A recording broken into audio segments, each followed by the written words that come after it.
Mifrux fuq medda ta' 3 ġimgħat bħalissa għaddej stħarriġ xjentifiku fl-Ibħra Maltin blan li jkun hemm aktar għarfien dwar ħut u ħlejjaq marittimi li jinsabu f'qiegħ il-baħar.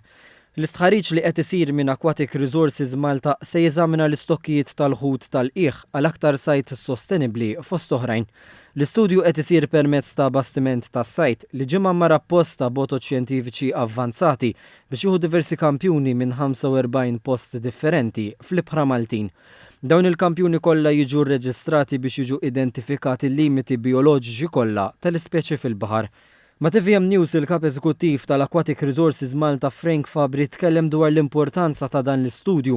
Il-bastiment se joħroġ sa 90 mil il barra u se juża apparat li jinżel sa 800 metru font. Dili Aquatic Resources Malta għall-ewwel darba se tkun qiegħda tistieden 10 persuni, xjentisti mill-Università jew mill-Lamkas jew minn areas oħra li huma fis-settur jew jintereshom biex jitilgħu fuq il-bastiment u jkollhom esperjenza ta' din il-kalata fejn joħorġu fuq dan il-bastiment, jaraw il-proċess tal-qabda u tal-istudju għax il-bastiment huwa armat biex dak li jittella mill-baħar jiġi studjat u analizzat xjentifikament.